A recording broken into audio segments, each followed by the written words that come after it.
Is this a crime? Is this a crime that I have kept all of my fountain pens in a box, not properly displayed? According to one of my pen friends, she said yes, all great fountain pens need a proper display. So here we are. Over the weekend, this was my little project. I picked up a little cosmetic organizer to store all of my fountain pens. Now, this one I got at Ross, but you can find these anywhere. Amazon, Muji, anywhere where they sell acrylic cases. So this is just a regular schmegular acrylic case, nothing fancy. But what I'm going to do is use this to store my fountain pens so that way I can see them properly on my desk. First, I'm going to use my largest fountain pen. I thought it was this one, the Twisby 580, but then I remembered that I had this, my Banu, the bourbon. This is actually the longest one I have, and you can see right here, the fit is pretty tight. So I'm going to store that horizontally versus vertically, and I'm using these soundproof pads here. So this is my little DIY project for my fountain pens. You can find these on Amazon as well. They're pretty much just, I think they're called like foam soundproof pads, but I'm going to cut these up, kind of properly fit them within the drawers. And these foam, they're really easy to cut. Just use regular craft scissors, line them up with the drawer size, because depending on which one you get, which brand, it may be different. And then once you have an idea of the fitting, cut it out like this. And these little grooves are what's going to store my fountain pens. So now that you've seen my DIY fountain pen holder or display case, let's finally go through my fountain pen collection in its entirety, as this has been highly requested. So let me put these in and we'll be right back. Okay, so starting nice and small, we have my Caveco. This is one of my first fountain pens that I got. It's so cute, compact, it's very light, easy to use, easy in the hands. Yeah, I really enjoyed using this, but because it's so short, I have to keep the cap on, and I found it personally not my favorite for longer journalings or writings. So my second pen was the Lamy Safari. I got this, and yeah, I liked using it. It was a little bit better. I was working with a budget, so my wonderful fountain pen friends on Instagram recommended the Lamy Safari. I even got this one, the mango, because I love the mango yellow color. But honestly, I don't reach for the Lamy Safari that much anymore either. But let me show you which one that did win me over. And that one was the Pilot Metropolitan. Dun, dun, dun, dun. Yes, I was still working with a budget, but a lot of you wonderful fountain pen friends highly recommended this one, and I was so glad I picked this up. The nib I have is in the stub nib, or CM, calligraphy medium. I used this for months and I really enjoyed it. This is what kept me in the fountain pen game because, to be honest, the Caveco and the Lamy Safari did not completely win me over, but the Pilot Metropolitan did. It was very fun to use. It just was so easy to glide across the page, and especially with my Clairefontaine paper, I loved using that. Now, okay, this one, my Sailor pen. Oh, I don't know what I was thinking. I mean, it's so beautiful, don't get me wrong. And it's the real gold nib. But I think the fine nib that I got, maybe it's a little too scratchy for my taste. I have to use it again, to be honest. I have to use it again and give it another try, because this was like 2 years ago and I was not using the best paper that could have been it. I was journaling in mediocre paper. Now the red flakes on here are stunning, the little touches. So I still love this Sailor pen. I just would not recommend this as a beginner's. I have to revisit it, but it is part of my collection, and I will give it another try one of these days when I decide to hop out of my favorite fountain pen, which I'll show you shortly. But moving on from my Sailor pen is going to be, let me see here. You know what? This is one, let's go with the Cavecos. Okay, so the Cavecos, they're cute. I don't know why. This is in their, was it their Cabernet? Maybe it was in their, this, I think this is a Cabernet. It's a deep plum purple. And I was thinking that I would love to use this with a purple ink during the fall. And it's light, compact. My intentions were to use this as as a travel pen, but I haven't even inked this up.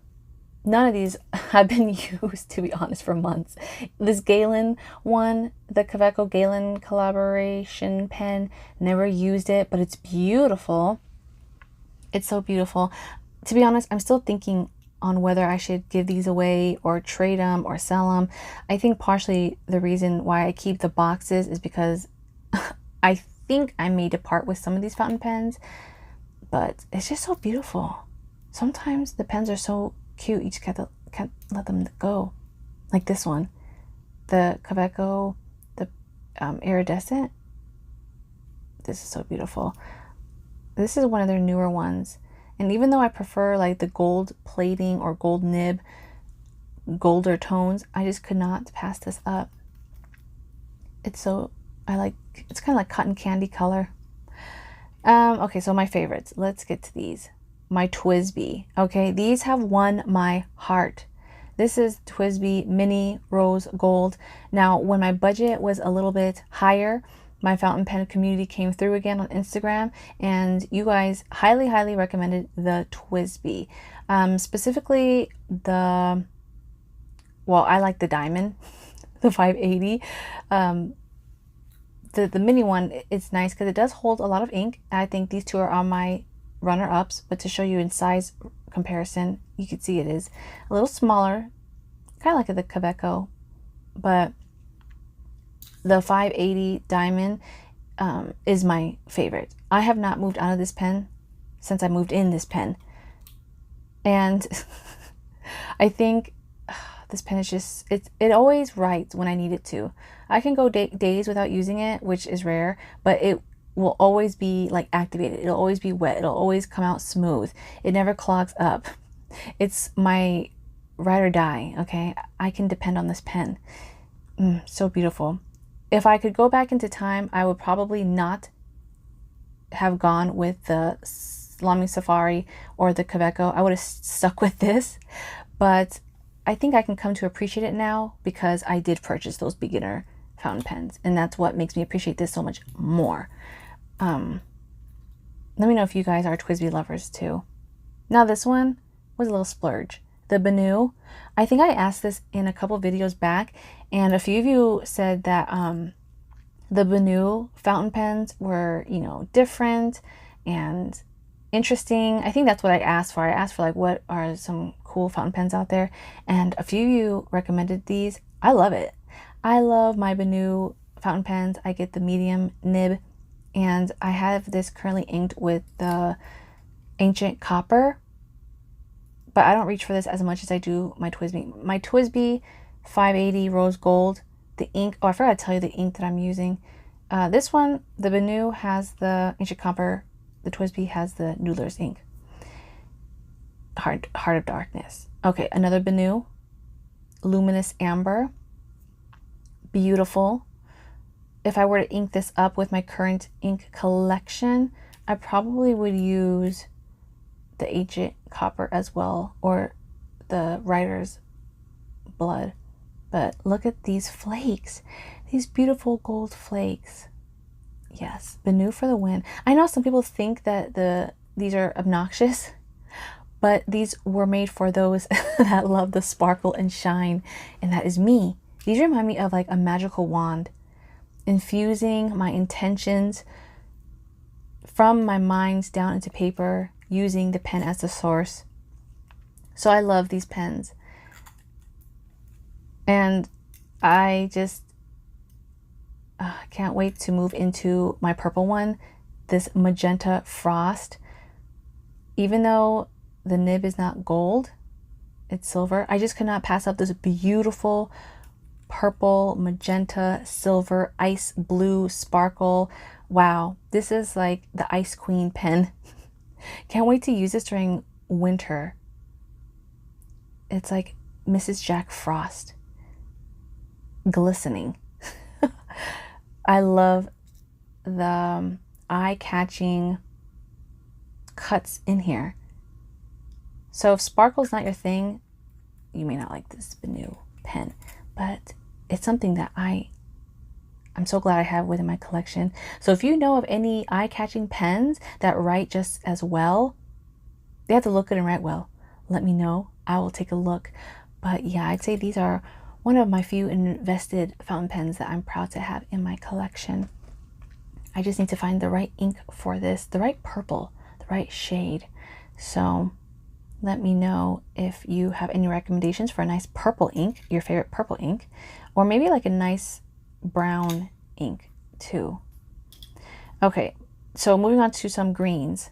This is the Esterbrook pen, Sea Glass.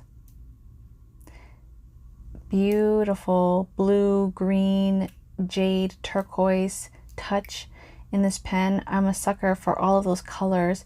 Let me try to, trying to focus on the Esterbrook details on the cap, but my camera is not wanting to focus, so we'll just have to look at it like this. Okay, I'm still trying to think about which ink to get with this.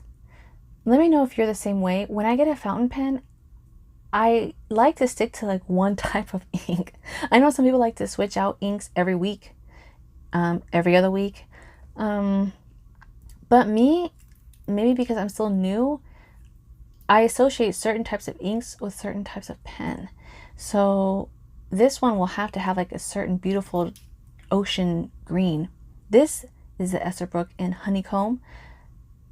I want to find like a beautiful like honey mango ink for this.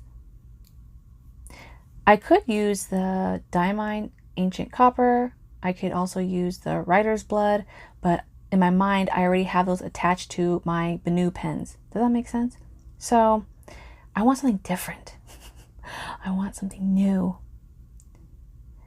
It's funny, I don't even know how these write, so don't ask me how these hold up because I don't know. I don't have any of these inked.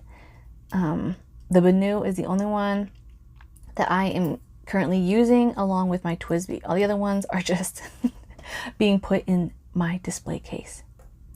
So speaking of Twisby, I had to get the Twisby Beautiful Iris. This is their 700. Wait, let me see here. I have the other one. Let me get in my collection. Hold on. Okay, it was so new. It was still taped shut. Okay, so yes, the Iris Diamond 580. Beautiful. This is my newest edition. And I haven't even inked it up, but I'm pretty sure I'm going to love it because it's just like my rose gold, just in a different color. Same size, same weight, just the different color here. So I had to get it, could not resist. The purple got to me. Still waiting for the nice purple ink to go with it. Now I got this one before. This is, oh yeah, this is the 700, the vacuum. But I noticed the caps were different. This one has like a, I don't know if you could tell, it has like a rough texture right here on the cap. And then like on the clip part. And then on this one, it's very smooth. I might sell this one. But I don't know. I say that. I haven't experienced how this vacuum, is it Vac-Seal, works. I just got it because of the color, the iris. And then they came out with this one before I could ink that one. So now I have two in my collection. But I feel bad because I don't know if I'll use the 700. And then these are my glass dip glass by Moonman, my glass dip pens. You can use them as fountain pens because it does come with a nib, but right here, you can switch it out. So it's like a 2-in-1, but I like the glass tip here. Glass dip nib. You can test the inks without worrying about getting the whole like cartridge wet or inked up, I guess you could say. Easy to clean. So I like to use this when I'm testing out my different inks. So yeah, guys, that is my full fountain pen collection. Let me give you a side view. Here we are, looking at all of the pen family together. Let's do a top view. Here you can see like a size reference, and I will show you how I add them in my pen display case. Okay, here we are. Everything is in the pen case. So you can see I put the little foam panels in here. This top shelf is empty. This has my Cavecos because I don't reach for those, to be honest. Still don't know if I'm going to sell them, give them away, trade them. I know I won't use them though. Sorry to all the Caveco lovers. These are the ones I reach for. My Twisby. This one, probably my purple one. And then my glass pen. I'll put the purple Twisby in there, the iris, once I ink it up. So it has a spot. This one is going to be to be determined. And then my beautiful glitzy pens. The Benu and the Esterbrook pens are in here. This is the only one that's inked up though, the first one. And then my last drawer is the Lamy Safari and the Twisby, the iris. I'm not going to use the Safari, so they're going to stay there. And yeah, that is that. I have one more shelf for room